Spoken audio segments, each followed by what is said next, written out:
Bonjour! Aujourd'hui, nous allons parler du Covid et des répercussions qu'il y a eu sur les enfants, parce que mine de rien, le Covid a duré 2 ans. On a été en confinement pendant 2 ans. Les enfants qui sont nés pendant cette période ont donc passé 2 ans confinés, sans interaction avec d'autres enfants, d'autres personnes, ou très très peu. On voit maintenant les retombées, on va dire, de ceci, du confinement. Donc, les enfants nés pendant la pandémie ont de moins bonnes compétences en communication selon une étude. Alors, c'est un article qui a été traduit de l'anglais, donc ce sera un petit peu bizarre. Les chercheurs concluent que les bébés, du coup confinés, sont à la traîne après une interaction limitée pendant les restrictions de Covid. À l'âge de 2 ans, les bébés nés pendant la pandémie ont un comportement et un développement similaires à ceux des enfants nés avant l'arrivée du Covid-19, à une exception près. Leurs compétences en communication sont inférieures à celles de leurs prédécesseurs. Ce sont les résultats intrigants d'une étude menée par des chercheurs du Royal College of Surgeons in Ireland, qui a examiné à quoi ressemblait la vie des bébés nés pendant la pandémie et les implications pour leur santé et leur développement. L'étude, menée par une équipe dirigée par Suzanne Byrne, maître de conférence au RCSI, et Jonathan, j'imagine Ourihan, peut-être, professeur de pédiatrie au RCSI, s'est concentrée sur les bébés nés au cours des 3 premiers mois de confinement et les a comparés à un groupe similaire de bébés nés avant la pandémie. Au total, 354 familles et leurs bébés ont participé à l'étude. Nous voulions comprendre à quoi ressemblait la vie des bébés nés pendant la pandémie et ce que cela pourrait signifier pour leur santé et leur développement en général, a déclaré Byrne à l'Observer. Les découvertes de l'équipe étaient frappantes. Ils ont constaté qu'à 6 mois, seules 3 personnes en moyenne avaient embrassé des bébés, y compris leurs parents, ce qui indique que les bébés avaient rencontré très peu de parents ou d'amis de la famille. Un bébé sur 4 n'avait pas rencontré d'autres enfants de son âge à son premier anniversaire, a-t-on également révélé. Byrne a ajouté que lorsqu'on demandait aux parents ce que cela faisait d'élever un enfant pendant le confinement, ils utilisaient fréquemment des mots tels que solitaire et isolant. D'autre part, il a également été constaté que le temps passé en famille et les liens se sont élargis. Bah oui, forcément, ouais, vu qu'on sort pas, on voit pas les autres, donc on passe plus de temps avec sa propre famille. Mais c'est vrai qu'un bébé ou n'importe qui, même s'il passe tout son temps avec sa famille, a besoin aussi de s'ouvrir au monde, de s'ouvrir aux étrangers, de rencontrer des étrangers. Voilà, ça fait aussi partie de nous, hein. Où en étais-je? Les bébés nés pendant la pandémie ont probablement entendu moins de mots parce qu'ils ne sortaient pas de chez eux, ce qui a peut-être entraîné des scores de communication légèrement inférieurs à ceux des enfants nés plus tôt. Cependant, pour d'autres attributs tels que les habiletés motrices et la capacité de résolution de problèmes, aucune baisse globale des performances n'a été enregistrée. De plus, les questionnaires remplis par les parents n'ont révélé aucune différence dans le comportement de leurs enfants en matière de troubles du sommeil, d'anxiété ou de retrait social. Maintenant, le groupe espère étendre l'étude et suivre les bébés jusqu'à ce qu'ils commencent l'école à l'âge de 5 ans. Cela va être vraiment important, a déclaré Byrne à l'Observer. Les restrictions de Covid ont pris fin il y a un certain temps et les bébés sont sortis et ont fait des activités normales, rencontré d'autres personnes, joué à des groupes. Et vous espérez que les résultats seraient réglés à l'âge de 5 ans, mais nous devons savoir de manière concluante si c'est vraiment le cas. Les conclusions relativement encourageantes de l'étude irlandaise contrastent avec les performances scolaires des enfants plus âgés. La semaine dernière, il a été révélé que les élèves du primaire en Angleterre réussissaient toujours moins bien en mathématiques et en écriture par rapport aux normes établies avant la fermeture forcée des écoles par la pandémie. Il a également été constaté que les performances en lecture étaient au point mort. Oui, parce que si on travaille pas, ça c'est un problème, on va dire, chez beaucoup de parents, c'est qu'ils vraiment, laissent l'école s'occuper de tout. Ils comptent vraiment sur l'école pour tout leur apprendre, alors que, bah non, faut faire aussi travailler les enfants à la maison. Une fois qu'ils sont rentrés de l'école, il y a les devoirs, et autant pour l'élève, autant pour l'enfant que pour les parents. C'est un devoir pour les parents de faire travailler leurs enfants, même à la maison, même pendant les vacances. Il faut toujours le stimuler, stimuler son cerveau, ses connaissances, lui apprendre d'autres choses. Donc ça, Ça c'est pas bien, voilà, ils sont moins bons en mathématiques, en écriture, tout ça, alors qu'à la maison, ils auraient dû faire des exercices de mathématiques, d'écriture. Voilà, surtout que bon, bah, il y avait le temps, hein, vu que les écoles étaient fermées. Bon, ça c'est un peu dommage. Les tests d'évaluation standards SATS passés en Angleterre à la fin de l'école primaire ont montré une légère amélioration par rapport à l'année dernière, mais les résultats sont restés loin derrière 2019, selon les chiffres publiés la semaine dernière. Les tests n'ont pas été effectués en 2020 et 2021 en raison de la perturbation de Covid. Moins des 3 cinquièmes des élèves atteignent le niveau attendu dans les matières clés que sont la lecture, l'écriture et les mathématiques, a-t-on constaté. Le chiffre de 59% de cette année est en baisse par rapport aux 65% avant le confinement et est considérablement inférieur à l'objectif du gouvernement de 90% d'élèves atteignant la norme attendue dans les 3 disciplines au stade clé 2 d'ici 2030.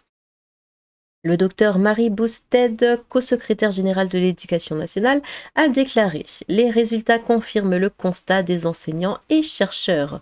Les écoles primaires sont toujours profondément touchées par la pandémie et les SATS aggravent cette situation déjà difficile. Le financement est insuffisant. La taille des classes augmente, les emplois de personnel de soutien ont été supprimés, il n'y a pas de programme substantiel pour soutenir la relance de l'éducation.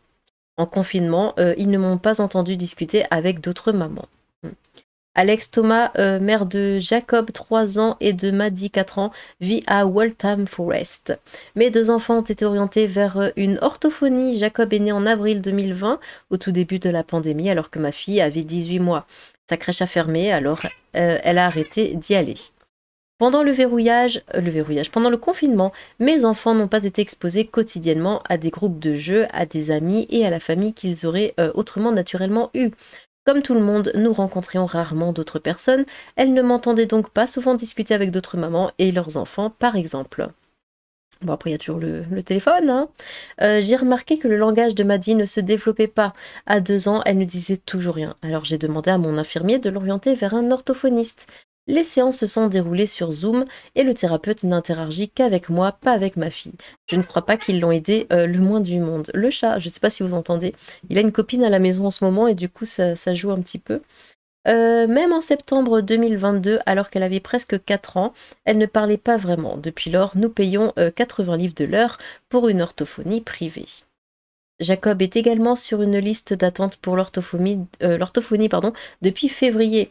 Quand il a commencé la crèche, il ne disait aucun mot distinctif. À ce moment-là, j'ai suivi un... Mais c'est normal ça?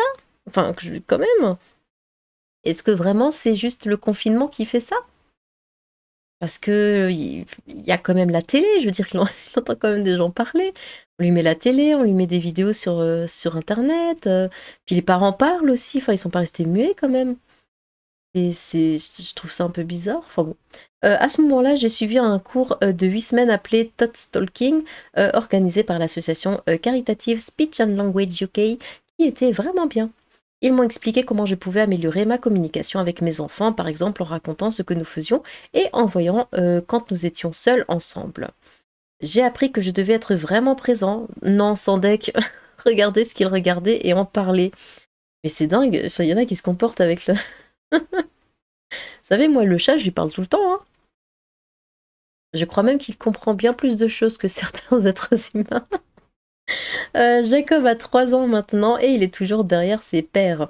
Je pense que c'est au moins en partie dû à l'isolement que nous avons enduré pendant la pandémie. Beaucoup de gens ont du mal à comprendre ce qu'il dit et il évite parfois de parler à d'autres enfants. Ou alors t'as juste des enfants complètement stupides, on ne sait pas. Bon. Il sera frustré quand il essaiera de nous dire quelque chose et que nous ne le comprendrons pas. Cela le rend triste et finit par arrêter d'essayer. Il se tait, c'est déchirant. Donna Ferguson. Il y a une bonne raison de ne pas soutenir le Guardian. Tout le monde ne peut pas se permettre de payer pour les nouvelles en ce moment. C'est pourquoi nous gardons. Ça n'a strictement rien à voir. Bref, j'avais quelques commentaires par ici.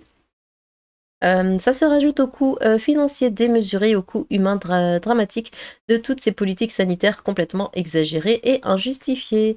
Ils vont voir le cerveau à Homer Simpson, d'Homer Simpson, on dit fils de Newt, c'est pas fils à Newt. Oh non, et vous le découvrez que maintenant, alors qu'en 2020, tous les complotistes tiraient la sonnette d'alarme. Ils vont avoir des alters comme dans MHA, surtout des parents trégnons. Mince alors, Nunin, il se faisait nier eux. Arrêtez que vous insultez, s'il vous plaît. J'ai pas réussi à lire l'article à cause du flash qui m'a ébloui au début. Quoi. En vrai, ça semble pas si what the fuck que ça, vu qu'il faut une certaine interaction sociale des parents pour que la langue maternelle apparaisse chez la progéniture, langue, anglais, français, tout ça. Ouais, mais là, de ce qu'on comprend de l'article, vraiment, c'est comme si les parents parlaient pas avec leurs enfants, qu'il y avait aucune interaction entre les deux. C'est quand même bizarre. Et puis elle dit, enfin oui, elle dit vraiment, ah oui, donc le médecin a dit qu'en fait je devais parler avec eux. Bah oui, enfin c'est tes gosses, parle-leur. Je sais pas, c'est quand même bon, pourquoi pas. En 2100, 99% de la population sera complètement teubée au train où on nous emmène. Ça promet. Comment ça, des interactions limitées quand les gens sont enfermés, ce genre d'études, if I speak. Et logique. Ils vont parler avec des onomatopées ou en aboyant, force à eux. Non, jure, en vrai, c'est super intéressant d'étudier l'effet social du Covid sur les enfants, ados et adultes, mais bien sûr, en plus d'être important. Étude incomplète si on ne prend pas en compte le temps que les parents ne leur consacraient pas car scotchés aux écrans. Les parents régressent. À 1 an, ils vont sur Twitter. Quoi? Mérité. Cristiano Ronaldo est le meilleur joueur de tous les temps. Ils sont tous gnons. Logique, surtout avec des parents qui le portaient et portent encore H24. L'enfant ne voit même pas le visage de ses parents. C'est triste. Attendez, je relis parce que j'ai pas compris. Logique, surtout avec des parents qui le portaient et portent encore H24. Qui portait quoi? L'enfant ne voit même pas le visage de ses parents, c'est triste. Ah, genre qu'on porte l'enfant, bah si quand même, enfin si tu le portes devant toi, il voit ton visage. Il a pas tout le temps sa tête sur ton épaule. Ça sera leur excuse pour tout. Après, monsieur, vous rouliez à 330 km/h. Oui, mais je suis génération Covid. Ah, non, parce que ma fille née pendant la pandémie arrête pas de jacter et t'inquiète qu'elle parle avec tout le monde, c'est la plus sociable de mes enfants. Ou alors, c'est aussi peut-être que dès l'âge de 2 ans, ils passent leur vie devant une tablette. Tout ça pour sauver des vieillards puants qui ont voté ma quoi? Logique. Ma fille avait 5 mois au premier confinement et elle parle super bien. C'est sûr que si les parents ont laissé leurs gosses devant les écrans durant cette période, ça n'a pas dû aider. Ben oui, c'est ce qu'on comprend un petit peu hein, quand on lit l'article. Encore une réussite de la secte Covidiote. C'est faux, péter de rire, suffit juste d'être présent pour l'enfant. Oui, enfin, il n'y a pas qu'une seule vérité non plus. Hein. Alors que normalement, à 18 mois, on est en boîte avec ses potes. Oui. Et d'autres mauvaises surprises les attendent. Hélas, Big Pharma, tous les gouvernements qui ont injecté sans aucun recul sont des assassins. Oui. Non, mais alors ça, c'est n'importe quoi. Ma petite fille née en plein confinement, soit en juillet 2020, a au contraire des compétences de communication bien plus développées. Ces tas d'études bidons sont vraies. Non, mais il n'y a pas que. C'est pas parce que ta fille est comme ça que. Ah là là là là, les gens, les gens, les gens. Moi, vous auriez pu lire en réalité l'étude met en avant des scores de communication légèrement inférieurs. Aucune baisse sur le reste n'a été enregistrée, motricité, sommeil, etc. Tout devait rentrer dans l'ordre avant les 5 ans des enfants, d'après les auteurs. Un petit dernier. Totalement faux, mon fils est né en 2001. C'est pas totalement faux parce que ton fils n'est pas comme ça. Arrêtez avec ça. Il a connu confinement, masque, isolement et il est sociable comme pas possible. Parle très bien pour un gosse de 3 ans. Éduquez vos gamins, c'est tout. Qu'est-ce que ça dit? Idem pour ma petite fille née en juillet. Chaque enfant ou adulte est différent. Bah merci, Wawa. Certains ont une maison, d'autres un appartement. Certains ont plusieurs enfants. Certains avaient du télétravail, d'autres travaillaient. Donc bon. Bah ouais, ma petite fille est née en 2020, autiste. D'accord. Bon, bref. Alors dites-moi ce que vous pensez de cette étude. Si vous avez des enfants qui sont nés durant cette période, ont-ils eu des problèmes de communication ou pas du tout? Voilà, n'hésitez pas à le dire, à vous exprimer dans les commentaires. J'ai hâte de vous lire. Sur ce, tchou!